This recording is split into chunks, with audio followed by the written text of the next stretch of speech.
বাবেরা, নওজোয়ান তরুণেরা, এ নবী পাকের প্রেমিকেরা, আখিরাতটা বড় কঠিন হবে।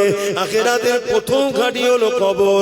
দুনিয়াবি জিন্দেগি শেষ হলো মৃত্যু, আর আখিরাতের প্রথম বর্ডার হলো কবর। এই কবর হবে বড় ভয়ানক।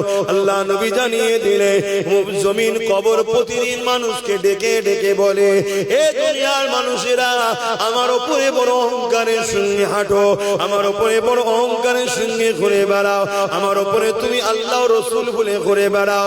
মনে রেখে দিও, আমার কাছে আসার আগে তোমাকে তৈরি হয়ে আসতে হবে। কেন আমি কবর একা থাকার জায়গা, আমি কবর পোকামাকড়ের জায়গা, আমি কবর অন্ধকার জায়গা। কার কখন মৃত্যু হবে কেউ জানে না। এখনই মরলে কাল আমার দাফন হবে, এখনই মরলে কাল আপনার দাফন হয়ে যাবে। ওই কবরের জমিনে আমি আপনি কি করব? এই জন্য আল্লাহ কোরআনে জানিয়ে দিলে, ওয়ালতানজুরু নাফসুম মা কদ্দামাত লিগাদ। প্রতিটা নফসের উচিত পরকাল নিয়ে বেশি বেশি চিন্তা করা। কি করে আমার কবরে ওই জাহান্নামের আগুন থেকে বাঁচবো, কি করে আমার কবরে সাপ বিচ্ছু থেকে বাঁচবো, কি করে আমার কবরে জান্নাতের বাগান হবে। এটা তো তোমাকে আমাকে চিন্তা করতে হবে। এই চিন্তা কি করে করবে? দুনিয়াদারির মধ্যে দিয়ে করবে। যদি বলেন কেমন করে? হালাল ইনকাম যদি করো, কবর জান্নাতের বাগান হবে। বাপ মাকে যদি ভালোবাসো, কবর জান্নাতের বাগান হবে। স্ত্রীকে যদি তার অধিকার দাও, কবর জান্নাতের বাগান হবে। সন্তানকে যদি স্নেহ মমতা দিয়ে লালন পালন করো, কবর জান্নাতের বাগান হবে।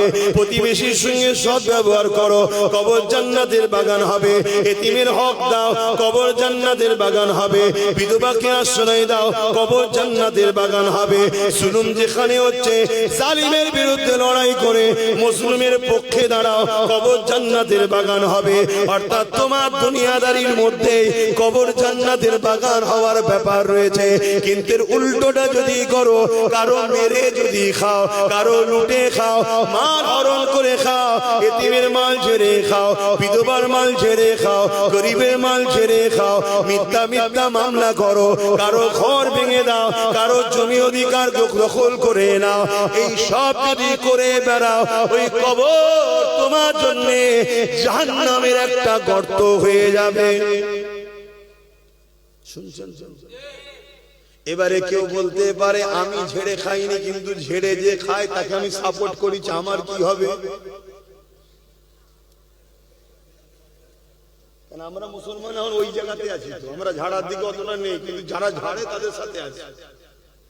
এই ভুল বলছি নাকি? তা আমাদের কি হবে? আল্লাহ নবী জানিয়ে দিলেন, অন্যায় দেখে যারা চুপ থাকে, কিয়ামতের দিন আল্লাহ তাদেরকে বুবা শয়তান করে উঠাবে। শুনছেন? এ যুবকেরা, আল্লাহ নবী আরো জানিয়ে দিলেন, কেউ অন্যায় করছে দেখার পরে যদি সে চুপ থাকে, তার মানে অন্যায়কে সে সাপোর্ট করে দিল। অন্যায় করা আর অন্যায়কে দেখে খামোশ থাকা, চুপ থাকা, দুটো একই জায়গায় পড়ে যাবে। এ যুবকেরা, তরুণেরা, হযরতে লূত আলাইহিস সালামকে আল্লাহ পাক জানিয়ে দিলেন, ও হযরতে নবী লূত আলাইহিস সালাম, আমি আল্লাহ ৮০,০০০ লোককে মারবো, তার মধ্যে থেকে ৪০,০০০ লোক হবে ভালো, ৪০,০০০ লোক হলো খারাপ। হযরতে নবী লূত আলাইহিস সালাম আল্লাহ পাককে বলতে লাগলেন, ও রব্বি আল্লাহ, খারাপ লোক কোন অন্যায় করেছে, নাফরমানি করেছে, জুলুম করেছে, আপনি তাদেরকে মারবেন, কিন্তু ভালো লোকগুলোকে আপনি কেন মারবেন? আমার আল্লাহ পাক জানিয়ে দিলেন, ও হযরতে নবী লূত আলাইহিস সালাম, খারাপ লোকগুলো যখন খারাপ কাজ অন্যায় করে, ভালো লোকগুলো তাদেরকে বাধা কেন দেয়নি? শুনছেন? আল্লাহ নবী মিশকাত শরীফে হাদিসের মধ্যে জানিয়ে দিলে, হে আমার উম্মতেরা, কেউ জুলুম করলো, কেউ সন্ত্রাসী করলো, কেউ আতঙ্কবাদী করলো, কেউ এমন করে অত্যাচার করলো, তুমি জানার পরও যদি তার এই নিয়তে সাথ দাও, তাকে শক্তিশালী করার দরুন আল্লাহ নবী জানিয়ে দিলেন, ওই উম্মতটা, ওই মুসলমানটা ইসলাম থেকে বেরিয়ে যাবে। কি বুঝছো? শুনছো? চুরি করেছে, মাল ভাগ লাই নাই, কিন্তু একসাথেই করেছে। না আমি তো লিইনি, একই রেহাই পেয়ে যাবে মনে হয়। আপনি নিচে বসে বললেন, ভাবেন আমার ভাই, দুনিয়া আপনাদের ঘরে চাইছে শুধু আল্লাহ ও রাসূলের নাফরমানির কাজটা করিয়ে দাও। কেন? তারা আপনাদেরকে মেরে দিতে চায়, আর যখন মারবে আল্লাহ যদি আপনার উপরে বেজার হয়ে থাকে তাহলে সাহায্য পাঠাবে না, আর যদি রাজি থাকে বদরের মতো ফেরেশতা তাতানাজ্জালু আলাইহিমুল মালায়েকা, আল্লাহ ফেরেশতা পাঠাবে। আর আল্লাহ যদি ফেরেশতা পাঠায় আপনাদেরকে কেউ হারাতে পারবে? বদরে সেই ইতিহাসটা একবার একটু স্মরণ করে দিই। আল্লাহ নবীর কানে খবর এসে গেল মক্কা থেকে 1000-এর উপরে সন্ত্রাস বাহিনী বেরিয়েছে, যাদের নেতৃত্ব দিচ্ছে আবু জাহেল। সন্ত্রাসদের ইমাম ছিল, সন্ত্রাসদের লিডার ছিল। 1000 সৈন্য নিয়ে, তার অধিক রয়েছে সৈন্য নিয়ে বেরিয়ে পড়েছে। কি জন্য বেরিয়েছে? মদিনার জমিনে আল্লাহ নবী সাহাবাদের নিয়ে বড় আনন্দে রয়েছে, বড় আরামে রয়েছে। মদিনা থেকে দুনিয়া জমিনে আল্লাহ নবী হকের মেসেজ দিচ্ছে, ইনসাফের মেসেজ দিচ্ছে, মানবতার মেসেজ দিচ্ছে, মা বাপের হকের কথা বলছে, স্ত্রীর মর্যাদার কথা বলছে, স্বামীর হকের কথা বলছে, এতিমের হকের কথা বলছে, বিধবার হকের কথা বলছে। শুধু ইসলাম বলে দিলে হবে না, কারণ ইসলাম বলতে সন্ত্রাস বোঝায়, ইসলাম বলতে জঙ্গিবাদ বোঝায়। এটা ইসলাম বিদ্বেষীরা প্রচার করছে না, করেনি। একটু খুলে বলতে হবে, সন্ত্রাস তো তারা যারা ইসলামেরই বিরোধী করে, জঙ্গিবাদ কারা? যারা ইসলামের বিরোধী করে।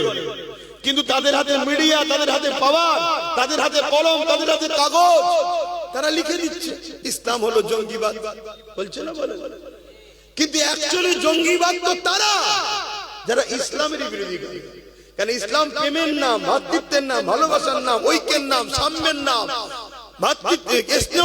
ইসলাম সম্প্রীতির নাম, মানব বন্ধনের নাম, খোদার্থ মানুষকে খানা খাওয়াবার নাম ইসলাম। জোরে বলুন সুবহানাল্লাহ।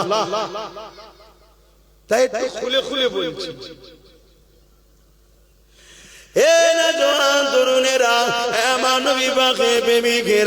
আল্লাহ নবীর কানে যখন এই খবরটা চলে গেল, আল্লাহ নবী মদিনা নবী শরীফে এসে চোখ ভরা পানি নিয়ে সাহাবাদের কাছে হাজির হলেন।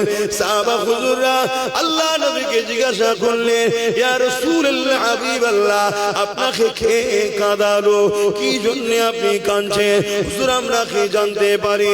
আল্লাহ নবী বললেন, বাবা সাহাবারা, আমার কাছে খবর এলো 1000-এর অধিক সৈন্য নিয়ে মক্কার সন্ত্রাস আবু জেহেল, উতবা, সাইবা, যারা আমি রাসূলুল্লাহকে মক্কাতে শহীদ করে দিতে চেয়েছিল, আল্লাহর হুকুমে আমি হিজরত করেছি, তারা আজকে মদিনার উপরে হামলা করবে, মদিনায় তারা সমস্ত মানুষের উপরে জুলুম করবে, এবং আমি রাসূলুল্লাহ আমাকে শহীদ করে দিতে চাইছে। সাহাবা তোমাদের উপরে জুলুম করবে, মদিনার বয়স্ক বাপ মাদের উপরে জুলুম করবে, বাচ্চাদের উপরে জুলুম করবে, নারীদের উপরে জুলুম করবে। কারণ এদেরকে আমি রাসূলুল্লাহ চিনি, এরা হলো জালিম, এদের মধ্যে কোনো দয়া ময়া নাই, যেমন চিঙ্গিস খানের মধ্যে কোনো দয়া ময়া ছিল না। নাম শুনেছেন? 1 কোটি মেয়ের ইজ্জত লুটেছে, এই সরি 1 লক্ষ, 1 কোটির উপরে মুসলমানকে হত্যা করেছে চিঙ্গিস খান, 1 লাখের উপরে আলেমকে হত্যা করেছে চিঙ্গিস খান। আর আমার বর্তমান যারা আলেম উলামা ভাইরা আছো,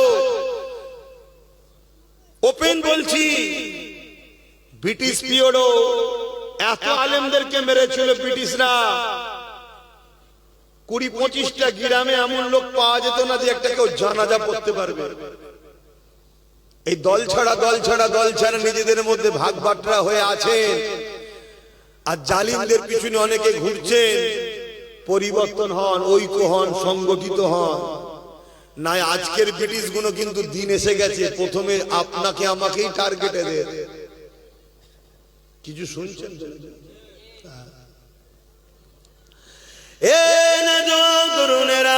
আল্লাহ নবী, নবী দয়া নবী, সাহাবা হুজুর দিকে বলতে লেগেছে, বাবারা তারা বড় ভয়ঙ্কর, বড় জালিম, অত্যাচারী।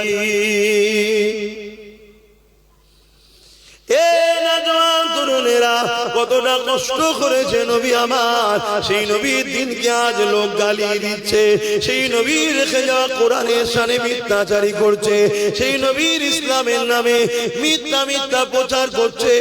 উম্মতে মুহাম্মাদি, তোমার আমার কোনো খেয়াল নাই, তোমার আমার কিছু যায় আসছে না। তুমি আমি কি করে 500 টাকা ইনকাম করব, কার কাজে গেলে 1000 টাকা পাবো, এই নিয়ে তুমি আমি ব্যস্ত। মনে রাখবে, ভিক্ষা চেয়ে চেয়ে তোমাকে আমাকে জীবন কাটাতে হবে। আর তুমি যদি মনে করো আমি ইজ্জতওয়ালা হতে চাই, শানওয়ালা হতে চাই, সম্মানওয়ালা হতে চাই, দুনিয়া আখিরাতের কামিয়াবি পেতে চাই, তাহলে তোমাকে আমাকে আল্লাহ যে জন্য বানিয়েছে ওই ডিউটিতে লেগে যাও। আল্লাহ কি জন্য বানিয়েছে? আল্লাহ বানিয়েছে কুনতুম খায়রা উম্মাতি উখরিজাত লিন-নাস তা'মুরুনা বিল মা'রুফ ওয়া তানহাউনা আনিল মুনকার। অন্যায় করো না, অন্যায়কে মিটিয়ে দাও, ন্যায় করো, ন্যায়কে প্রতিষ্ঠিত করো। এই দুটো কাজ আল্লাহ তোমাকে আমাকে দিয়েছে। অর্থাৎ অন্যায়কে বন্ধ করো, অন্যায় করলে কেউ তাকে রুখে দাও, ন্যায় কাজ করো, সমাজকে ন্যায় প্রতিষ্ঠিত করো। নামাজ পড়া যেমন নাই, নারীদের ইজ্জত লুটা হচ্ছে, এই নারী মায়ের জাতের হয়ে লড়াই করে এই রেপকে সমাজ থেকে বন্ধ করা, এটাও হলো তোমার আমার জন্য হুকুম। কি উচিত না উচিত? রোজা রাখা যেমন হুকুম, এই সমাজের এতিম, অসহায়, গরিব খেতে পাচ্ছে না, তাদের খাওয়ার ব্যবস্থা করারও হুকুম আমাদের জন্য। যাক, আমি ওই দিকে এখন যাচ্ছি না। আমি বদরের কথা বলছিলাম। আল্লাহ নবী কাঁদছেন, সাহাবা হুজুররা জিজ্ঞেস করলেন, হুজুর কে কাঁদালেন? আল্লাহ নবী বললেন, বাবা আমি খবর পেলাম 1000-এর উপরে সৈন্য নিয়ে আবু জেহেল সন্ত্রাস আসছে, মদিনার উপরে হামলা করবে। বাবা তোমরা তো সবে ইসলাম কবুল করেছো, শুনছেন? তোমরা তো সবে মুসলমান, ইসলাম কবুল করেছো, তোমরা কি আমার সাথ দেবে? আর আজকে আমরা কত বছর ধরে মুসলমান, আমার বাপ মুসলমান, তোমার আব্বা, তোমার দাদু, তোমার নানা সব তো মুসলমান নাকি? আর আমরা ইসলামের জন্য কি করছি বলো?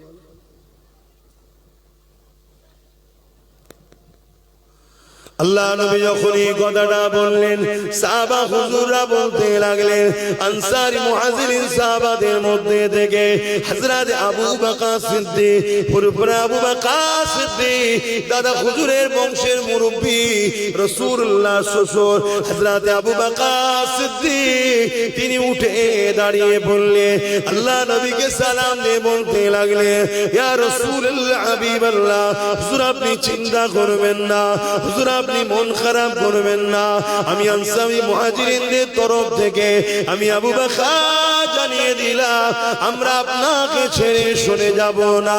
ইয়া রাসূলুল্লাহ, হাবিবাল্লাহ, আমরা মুসা নবীর উম্মতের মতো নয়। মুসা নবীর উম্মতেরা মুসা নবীকে বলেছিল ফিরআউনের বিরুদ্ধে, আপনি আর আল্লাহ লড়ুন, আমরা নাই, আমরা নাই। হযরত আবু বকর সিদ্দিক বললেন, ইয়া রাসূলুল্লাহ, হাবিবাল্লাহ, ওই রকম আমরা বলবো না, আমরা আপনাকে ছেড়ে যাব না।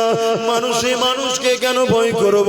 ইয়া রাসূলুল্লাহ, হাবিবাল্লাহ, ইজাজতটা শুধু দিন, আমরা আমাদের জান আপনার জন্য কুরবান করে দিতে পিছপা হব না। আজকে উম্মতকে জিজ্ঞেস করছি, আজকেও যদি নবীর দিনকে কেউ মিটাতে চায়, আপনারা সেই নবীর বংশের আওলাদ যদি ডাক দিই চলো লড়তে হবে, আপনারাও বলবেন না তো মুসা নবীর উম্মতের মতো? সাথ দেবেন আমার? দেবীর দিনের স্বার্থে দেবেন? হ্যাঁ, যদি দিতে পারেন তো আলহামদুলিল্লাহ। আমার জন্য তো আর দিচ্ছেন না, দিচ্ছেন রাসূলের দিনের জন্য। এ নওজোয়ান তরুণেরা, আমার আব্বা জানেরা, আমার আম্মা জানেরা, আমার ভাইরা, নওজোয়ান তরুণেরা মন দিয়ে শোনেন। আল্লাহ নবী বড় খুশি হয়ে গেলে, মুহাজিরিন সাহাবাদের পক্ষ থেকে আবু বকর সিদ্দিক হুজুরের কথা শুনে, কিন্তু এমন করে আনসারী সাহাবাদের পক্ষ থেকে কোনো খবর আসছে না। আল্লাহ নবী আবার বললে, আমার আনসারী সাহাবারা, বাবারা আপনারা কি বলতে লেগেছে? ওই সময় আনসারী সাহাবাদের মধ্যে থেকে একজন সাহাবী দাঁড়িয়ে গেলে, দাঁড়িয়ে গিয়ে বলতে লাগলে, ইয়া রাসূলুল্লাহ, হাবিবাল্লাহ, আমরা আনসারী সাহাবাদের পক্ষ থেকে যেদিন আপনি মক্কা থেকে মদিনায় এসেছিলেন, আপনাকে পেয়ে আমরা আকাশে চাঁদ পাওয়ার থেকেও অনেক বেশি খুশি হয়েছিলাম।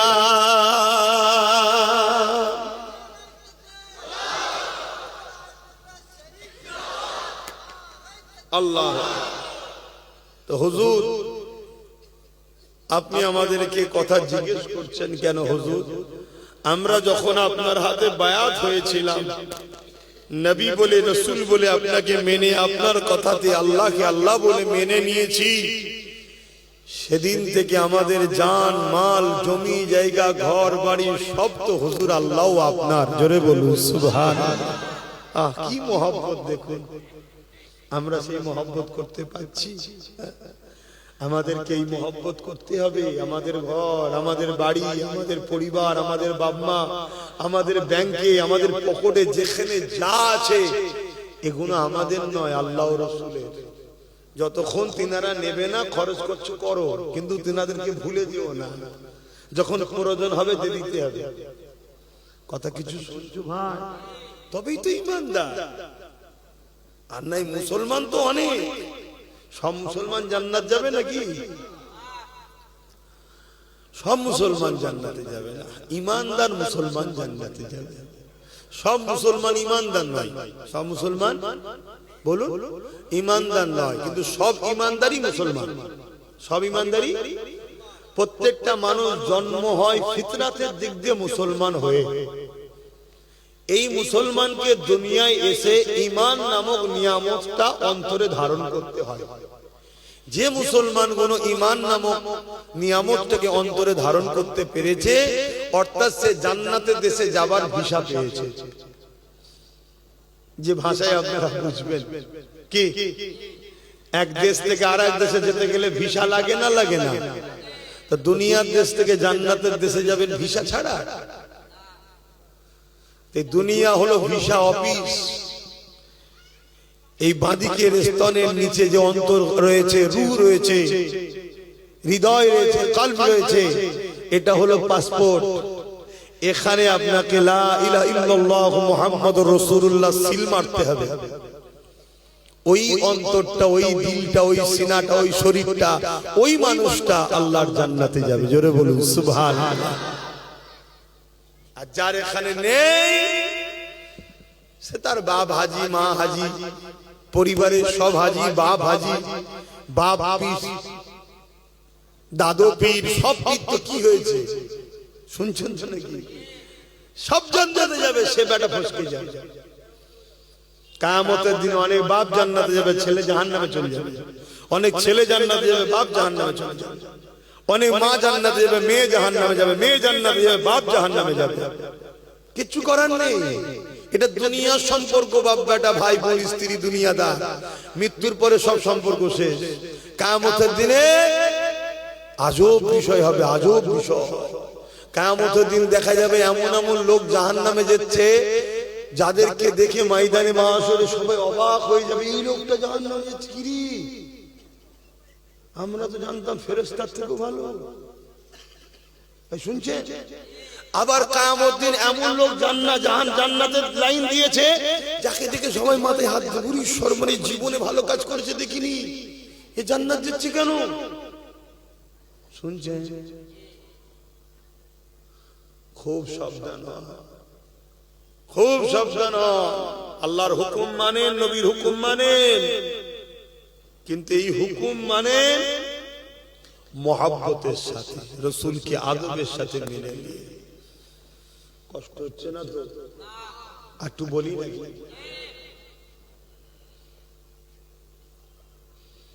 দরুদ শরীফ আল্লাহুম্মা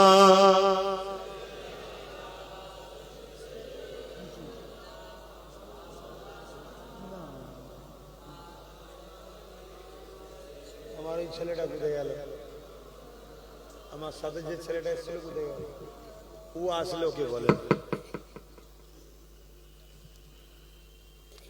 मेरी उल्फत मदीने में यूं ही नहीं, मेरे आका का रोज़ा मदीने में है। आरो जोरे बोलूं सुभान। मेरी उल्फत मदीने से यूं ही नहीं, मेरे आका का रोज़ा मदीने में है। मैं मदीने की जानिब न कैसे खींचूं, मैं मदीने की जानिब न कैसे खींचूं, मेरा दीनो दुनिया मदीने में है। সবকিছু তো রাসূল, তাই তো নাকি? এইটা যে করতে পেরেছে সে দুনিয়া আখিরাতের কামিয়াবি পেয়েছে, আর এটা যে করতে পারেনি সে দুনিয়া তো শেষ, আখিরাতও अर्श अजीम पे जिसका बड़ी शान है,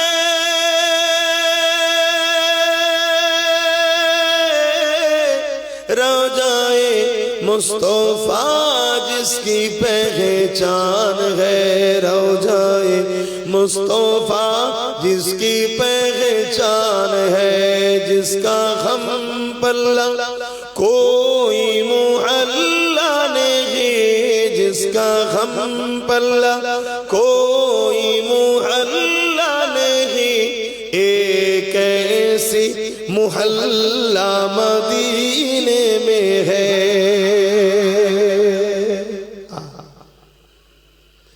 ये शहर मुस्तफा है, मदीना करीम है। ये शहर मुस्तफा है, मदीना करीम है। सबको निभा रहा है, मदीना करीम है। क्यों ना एक करीम है, आका करीम है। क्यों ना एक करीम है, आका करीम है। सबको निभा रहा है, मदीना करीम है। मेरी उल्फत मदीने से यूं ही नहीं, मेरे आका का रोज़ा मदीने में है। मैं मदीने की जानिब न कैसे खींचूं, मैं मदीने की जानिब न कैसे खींचूं, मेरा दीनो दुनिया मदीने में है। अल्लाहुम्मा सल्ली अला।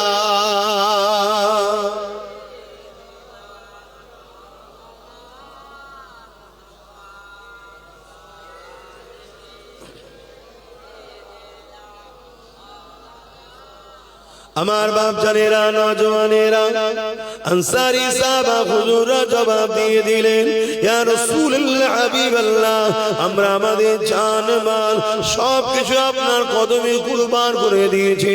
এই সব কিছু আপনার হুজুর, আপনি যেমন করে খুশি খরচ করেন।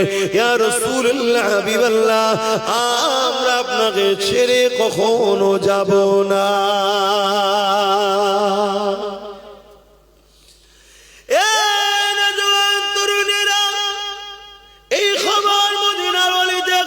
ছড়িয়ে বলল, হঠাৎ করে এক বাড়ি থেকে কথা কাটাকাটির আওয়াজ হচ্ছে, চিৎকার চেঁচামেচির আওয়াজ হচ্ছে। কি হয়েছে?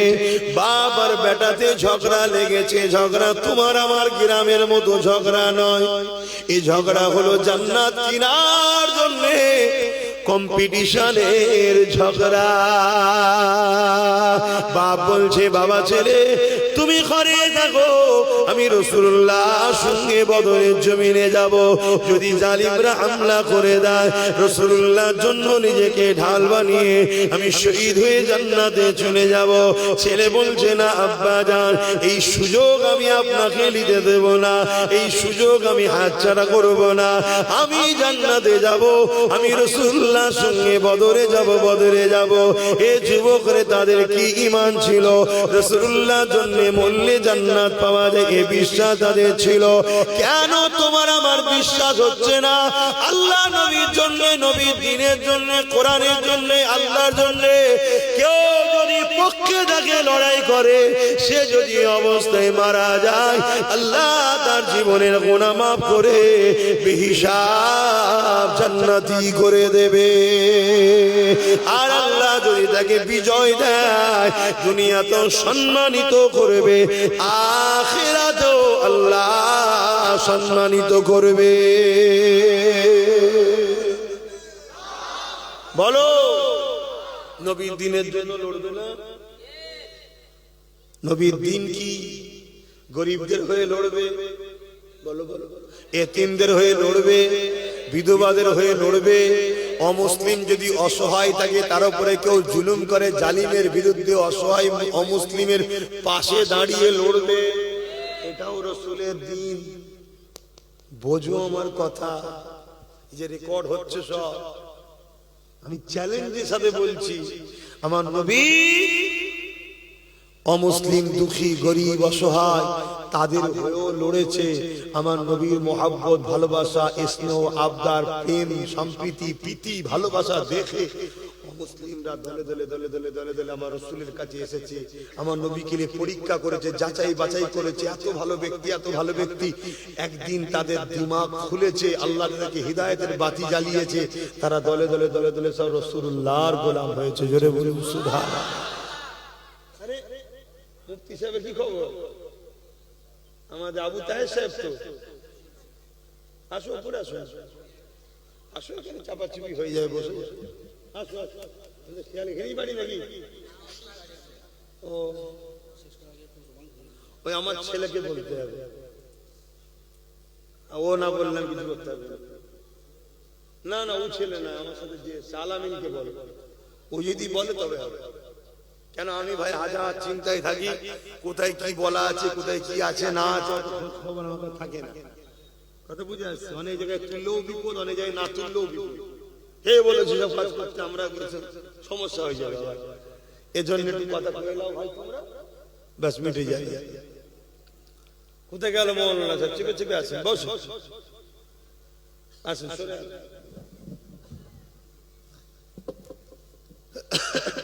শুনছেন ভাইরা? হ্যাঁ, তো বাপ বেটাই কি লড়াই হচ্ছে বলো? আর এখন বাপ বেটাই কি লড়াই হয়? যে এলাকার বুথের টিকিটটা আমি নেবো, কেন মেম্বার হলে চুরি করে খাবো, হয় না? কিন্তু সেই বীজটাও মমতা মেরে দিয়েছে, জানো? খবর রাখো। হ্যাঁ, এই খবর আছে না নেই? একটুখানি বলি রাজনীতির কথা, অসুবিধা একটুখানি। এই যে ওবিসি সংরক্ষণের নামে ওবিসি তালিকা এমন ভাবে দিয়েছে, আগামী দিন কোন মুসলমান আর কোন মুসলমান বুথ লেভেলের পঞ্চায়েতের যে সদস্য টিকিট আর পাবে না, জিততে পারবে না, দাঁড়াতে পারবে না ভোটে। তোমাদের খেয়ালই নাই। তোমরা ভাবছো শুধু মুসলমান চাকরি পাবে না আর পড়াশোনা করতে পারবে না, কথা ঠিক, ওটাও হবে না। ওবিসি সংরক্ষণ যখন শেষ করেছে, এতে মুসলমানের ছেলেরা আর কোনো চাকরি পাবে না, কোনো ভালো স্কুলে পড়তে পারবে না। শুধু ওটা নয়, তোমরা যারা বুথ লেভেলে নেতাদের জন্য লড়াই করে এমএলএ জিতাও, এমপি জিতাও, সিএম বানাও, সবকিছুর কৃতিত্ব কার? বুথের লোকের। কার কৃতিত্ব? বলুন বলুন। বুথের লোক খুন করে, বুথের লোক খুন হয়, বুথের লোক নিজের ভাইকে মারে। বিশেষ করে মুসলমানের কথা বলছি, অমুসলিমদের কথা বলি, কারণ অমুসলিমরা সব ও সেটিং হয়ে গেছে এক জায়গায়। তুমি যত যাই করো এক জায়গায় হয়ে গেছে। ওই 2-10-15% এখন এইদিক ওদিক করছে, বাকি সব সেটিং হয়ে গেছে। তুমি ভাবছো আলাদা, ও ভাবছো আলাদা, ছেড়ে দাও, ওদিকে আমি যাচ্ছি না। তোমরা আমরা যারা মুসলমান আছি, আমরা নিজেদের ভাই ভাই মারপিট করি তো নাকি? কেন আমার ওই এমএলএ কে জিতাতে হবে, আমার ওই এমপি কে জিতাতে হবে, আমার ওই মন্ত্রীকে জিতাতে হবে, এর জন্য লড়াই করেছো তো? এই বুথ লেভেলে যারা দাঁড়ায়, এই বুথে আর কোন মুসলমান ক্যান্ডিডেট আর হতে কেন ওবিসির গোড়া মেরে দিয়েছে। শুনছেন? তাহলে এইটাকে খোলার দায়িত্ব আছে না? যদি খুলতে পারো তবে হবে। ওই খোলার জন্য একটা ছেলেই লড়াই করছে, যার নাম পীরজাদা নওশাদ সিদ্দিকী। বাকি কারো খেয়াল নেই। তোমাদের এলাকায় যে এমএলএ আছে তারও খেয়াল নেই, সে হয়তো বেচারি জানেই না। শুনছেন তো নাকি? সে জানেই না, আর যদিও জানে সে দেখছি তো বিরাট বিপদ। কিন্তু আমি যদি কাউকে গোপনেও বুঝাতে যাই, ওপরে যদি খবর চলে যায়, আমি হয়তো টিকিট পাবো। অতএব দরকার নেই, যার জাহান্নামে যাচ্ছে যাক, আমি আর একবার নিয়ে কিছু ইনকাম করে নিই, সে তার চিন্তায় আছে। আমার কথা কি খারাপ লাগলো নাকি? আমি প্রমাণ দিচ্ছি, এ তোমাদের নয়, এ তোমাদের নয়। এই মুসলমানকে সন্দেহ আছে। বল কেন? এই কোরআনের বিরুদ্ধে একজন 4 ক্লাস পাস করা না ফেল করা জানি না, কোরআনের বিরুদ্ধে একটা কথা বলেছে না? তোমাদের এমএলএ তো মুসলমান, কেস করেছে, তোর হাতে পাওয়ার আছে তো, কেস করেছে। কিন্তু এখানে এমএলএ নওশাদের নেই, কিন্তু নওশাদের ছেলেরা থানায় যে ডেপুটেশন দিয়ে কেস করেছে। খবর রাখো, কবে কালকে না পরশু করেছে হয়তো। হ্যাঁ, তাহলে বলো, ও যদি কোরআনের না হয় তো তোমাদের হবে? তাহলে ও কোরআনের বিরুদ্ধে কথা হয়েছে, একটা কেস করলো না, আল্লাহ পাওয়ার দিয়েছে। তা কালকে যখন তোমাদের কাউকে শেষ করা হবে, ও মনে হয় তোমাদের পাশে আসবে? এই রকম যারা 2 নম্বর মুসলমানগুলোকে সব এই সেকুলার দলের নামে যারা মুসলিম বিদ্বেষী আছে, এরা সব টিকিট দেয়, প্রকৃত মুসলমানকে দেবে না। আর যদিও একটা প্রকৃত মুসলমান ছিল, মৌলানা মানুষ, ভালো মানুষ আগে ছিল, এখন প্রকৃত মুসলমান নেই। ভালো ঘরের লোক, আমি সব সম্মান দিয়ে বলছি, বাপ ভালো মা ভালো, তারা যে দলের লোক, তাদের দলে অনেক বড় বড় আল্লাহর ওলি আছে, আমি কাউকে ছোট করছি না। কিন্তু ওই শুনেছি নাকি গোবরের সঙ্গে থাকলে নাকি আস্তে আস্তে গোবর হয়ে যায়। তো ভালো লোক খারাপ হয়ে গেছে, কথা বুঝে আসছে না? সেও একটা কেস করেনি, তাকে আবার জিজ্ঞেস করেছে, সে বলছে ওটা আমার বিষয় না, ও যার বিষয় তাকে যে জিজ্ঞেস করতে যাবে।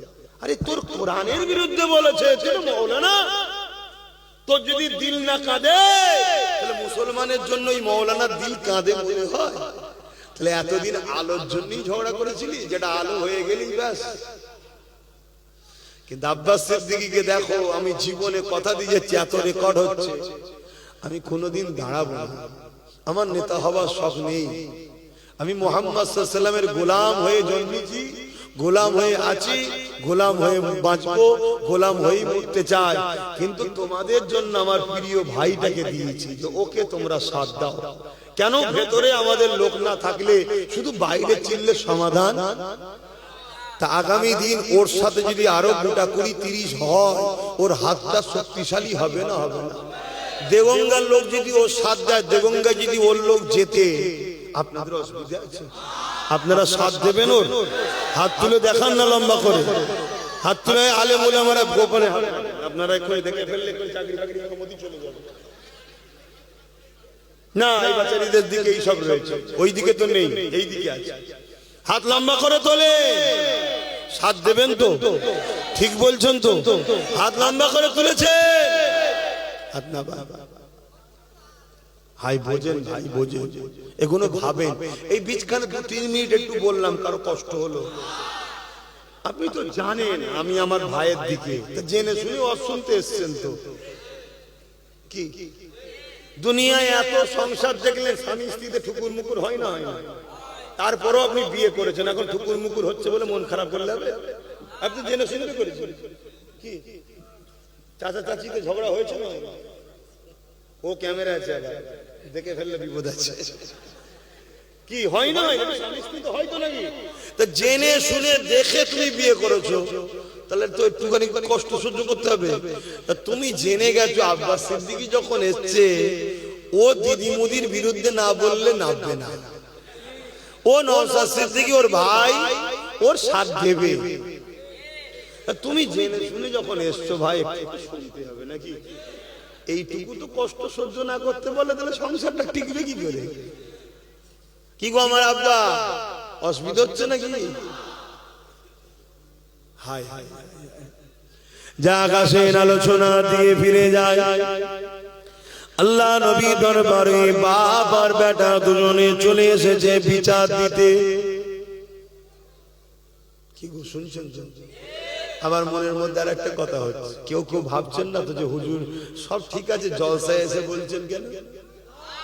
আবার কোন মৌলী সাহেব এসে তো বলতে পারে যে আজকাল জলসা গুলো কে নিয়ে রাজনীতি করা হচ্ছে, বলতে পারে না? পারে না? যদি বলে মৌলী সাহেব অমনি জিজ্ঞেস করা দরকার, রেড রোডে যখন মমতা কি ঈদের নামাজে হাজির হয় তখন আপনি বলেছিলেন যে নামাজ কে নিয়ে আমার ধর্মকে নিয়ে রাজনীতি করা হচ্ছে, তাহলে এখানে বলছে কেন? তাহলে ওখান থেকে কিছু মাল দেয় নাকি মমতা? তাহলে ওর বেলায় বলুন, এর বেলায় বলছে কেন? তবে আমাকে আনো।